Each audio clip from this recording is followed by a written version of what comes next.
Okay, let's unpack this. We're diving into a really compelling set of sources today. We are. There's this book, Cannabis and the End of Wars, and also a website, the 2020sperfectvision.org. Right. And our mission, really, for this deep dive is to explore their central argument, which is, well, it's quite surprising, isn't it? It really is. What's so intriguing is how these materials present cannabis as like a key catalyst for global peace, for unity. Yeah, not something you hear every day. Definitely not. And they don't just, throw the claim out there. They build this case by weaving together some fascinating threads. Things like historical narratives. Exactly. And science, too, like the endocannabinoid system, Right. and even, well, what they describe as spiritual ideas.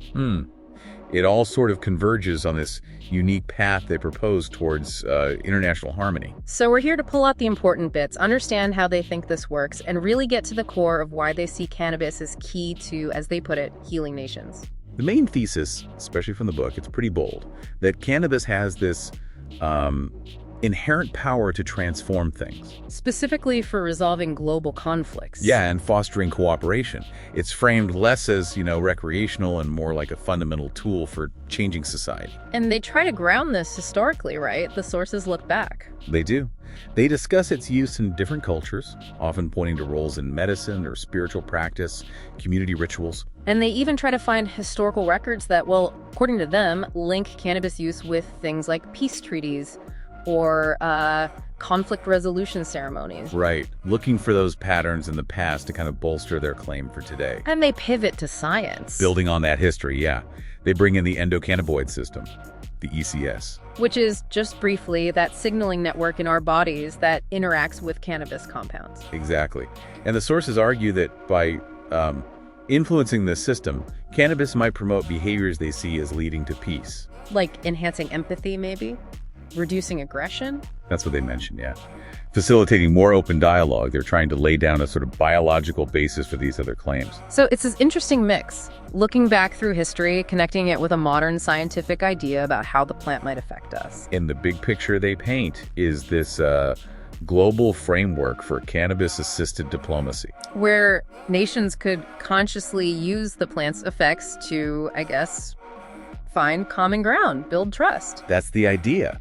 But, and this seems important, they stress it's a catalyst. Right, a tool, not a magic bullet. Exactly. It's not passive. You don't just, use it and peace happens. So conscious human intent, effort, that's still needed. Absolutely necessary, they say. The plant helps, it facilitates, but people still have to do the work. The reconciliation, the building harmony part. That distinction feels crucial. It's about what it enables, not what it does on its own. And this vision, it isn't just abstract. That website, the 2020sperfectvision.org, it gets practical. It has calls to action. It does.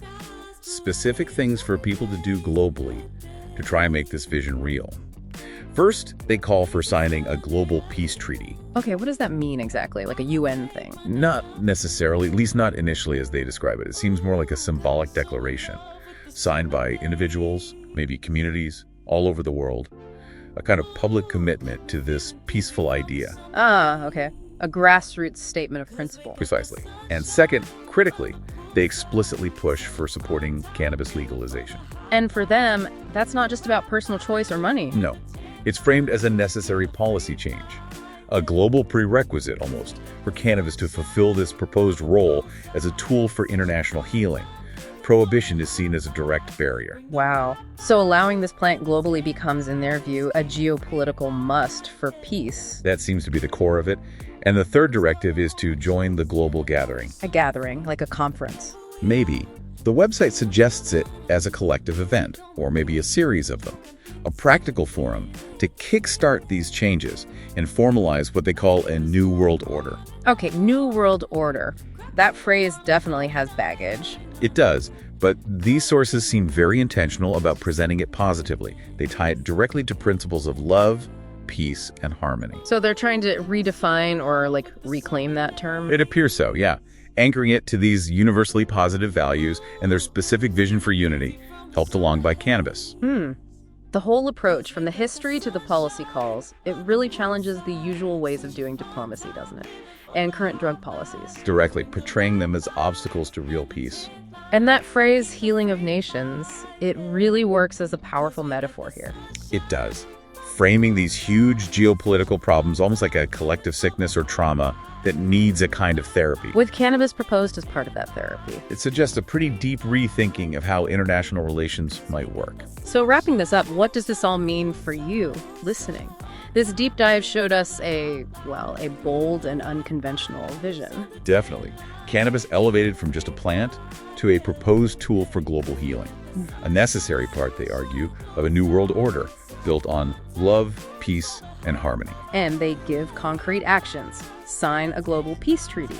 Support cannabis legalization as a geopolitical need. And join a global gathering. But always remembering, it's a catalyst. A tool, not a magic bullet.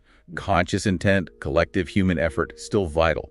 It's a view that really confronts traditional diplomacy and drug laws head on. Yeah, seeing them as roadblocks to peace. Which leaves us with a question for you to think about. When we face complex global challenges like conflict and division, how might looking at unconventional approaches, maybe even tools outside the usual political frameworks, offer new insights, new possibilities that maybe the standard ways are missing?